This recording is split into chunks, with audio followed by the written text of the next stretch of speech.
A block of mass 5.00 kilograms lies on a flat, horizontal, and frictionless table. A cord of negligible mass connects this block to a second 3.75 kilogram block. If the second block hangs freely from a frictionless pulley, determine A, the acceleration of the system, and B, the tension in the cord. So the first step is to recognize that the two masses are connected by a cord. So since the mass is attached at both ends, this one cord will tighten at both ends. So we'll have tension, and then we'll have that same tension force at the other end of the cord.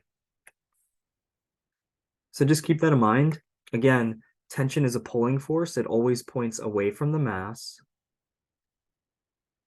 And that same tension force always appears twice at both ends of the same cable.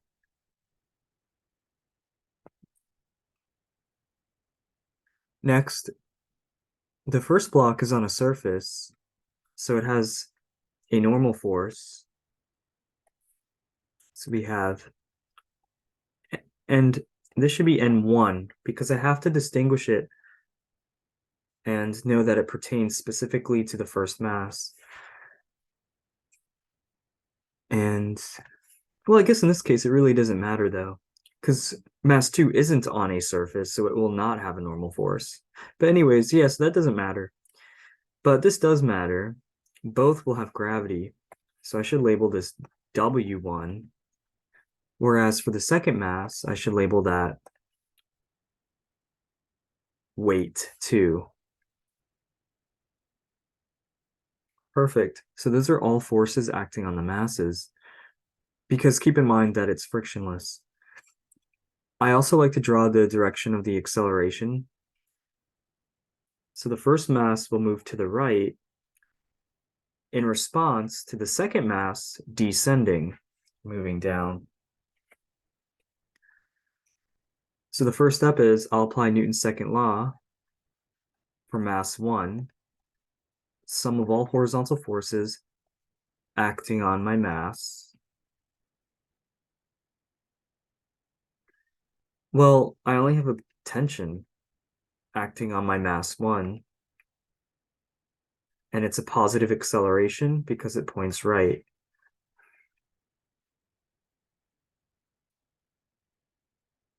Good. Next, we apply Newton's second law in the vertical direction to find all forces acting on mass 2. Well, we have a positive tension and a weight acting on mass 2. Now, the acceleration points down, so we insert a negative sign. Notice how the parentheses matter because we don't want to say m2 minus a. It's m2 times negative a. So finally, this is t. I can express W2 as m2g equals negative m2a. Oops.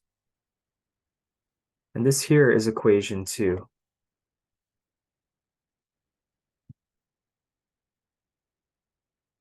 So finally, we wish to solve the system of equations because, yeah, we don't know t and we don't know a. So basically, yeah, from a math perspective, our goal is to solve a system of equations at this point. It becomes an algebra problem. The physics is complete.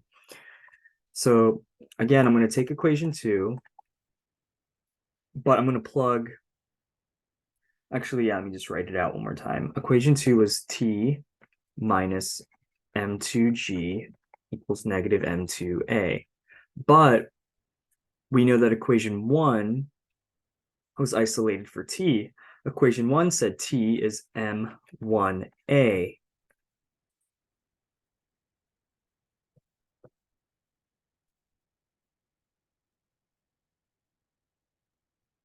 Perfect.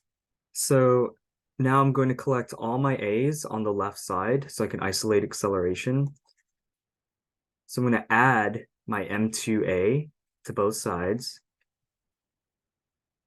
I'm going to add my M2G to both sides. A appears in both terms, so I can factor it out.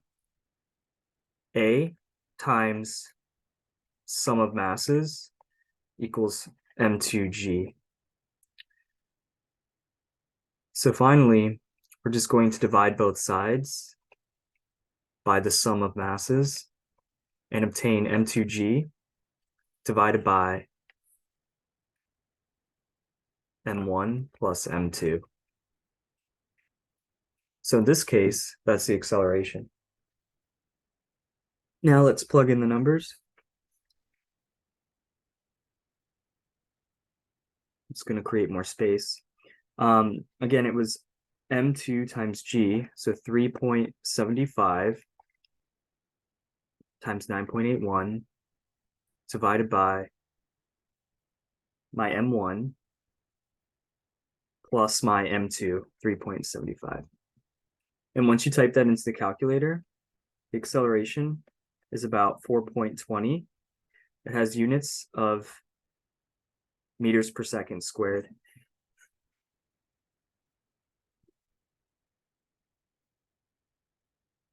Now remember, I said, what's the acceleration of the system?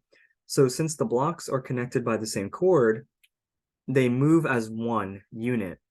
They both move collectively as one whole at the same rate. So finally, part B is, what is the tension in the cable? Well, there's two options. There's two equations. It doesn't matter. You can use equation 1 or equation 2. I'll use equation 1 since it's so small and it's already isolated for T. So tension should be mass 1. That's my 5.00 times the acceleration found in part A.